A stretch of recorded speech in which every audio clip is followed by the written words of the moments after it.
பூசணிக்காய் குழம்பு மட்டன் சேர்த்து, அதுவும் என் பாட்டி அம்மா ஸ்டைலில் எப்படி பண்ணுறதுன்னு பார்க்கலாமா? பூசணிக்காய் நல்லா கழுவிட்டு நான் வீடியோவில் காமிச்சிருக்க சைஸில் கட் பண்ணிக்கலாம். ஸ்கின் பீல் பண்ண வேண்டாம், அப்படியே கட் பண்ணி எடுத்து வச்சிடலாம். ஒரு 4 கரண்டி அளவு ஆஸ் யூஷுவல் நீங்கள் வீட்டில் யூஸ் பண்ணுற ஆயில் யூஸ் பண்ணிக்கலாம். இது கூடவே பட்டை, ஏலக்காய், கிராம்பு சேர்த்துடலாம்.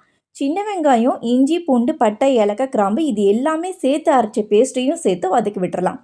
ஒரு 4 கிரீன் சில்லி, மல்லி, புதினா ஒரு கைப்பிடி, 2 பழம் தக்காளி கட் பண்ணி சேர்த்து சால்ட்டு போட்டு வதக்கி விட்டுறலாம். 3 பழம் தக்காளி அரைச்சி சேர்த்துடலாம். இது கூடவே ரெட் சில்லி பவுடர், மல்லிப்பொடி ஒரு கை நிறைய சேர்த்துக்கலாம். இந்த குழம்புக்கு ஹைலைட்டே மல்லிப்பொடியோட ஃப்ளேவர் தான். மல்லிப்பொடியை சேர்த்துட்டு நல்லா வதக்கி விட்டு வாஷ் பண்ணி வச்சுருக்க மட்டன் 1/2 kg நல்ல கொழுப்போடு உள்ள ஆட்டுக்கறியாக சேர்த்துட்டு தயிர் 200 மில்லி சேர்த்து நல்லா மிக்ஸ் பண்ணி விட்டு ஒரு மூடி போட்டு ஒரு 15 நிமிஷம் இந்த மசாலாவோடையே மட்டன் குக் ஆகணும். அப்போதான் மசாலா எல்லாமே மட்டனில் ஊறும்.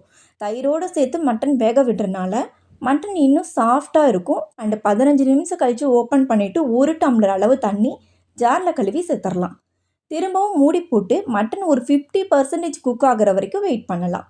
ஓப்பன் பண்ணிவிட்டு கட் பண்ணி வச்சுருக்க பூசணிக்காவை இது கூடவே சேர்த்துட்டு குழம்புக்கு தேவையான அளவு தண்ணி சேர்த்துட்டு 2 ஸ்பூன் அளவு சுகர் சேர்த்து வேக விட்டுருங்க. சுகர் எதுக்கு சேர்க்குறோன்னா பூசணிக்காவோட டேஸ்ட்டு இன்னும் நல்லா இருக்கும். அண்டு பூசணிக்காவோட கலர் சேஞ்ச் ஆகாமல் இருக்கும். நல்லா கொதிச்சிட்ருக்க டைமில் ஒரு லெமன் ஜூஸ் சேர்த்து வேக விட்டுருங்க.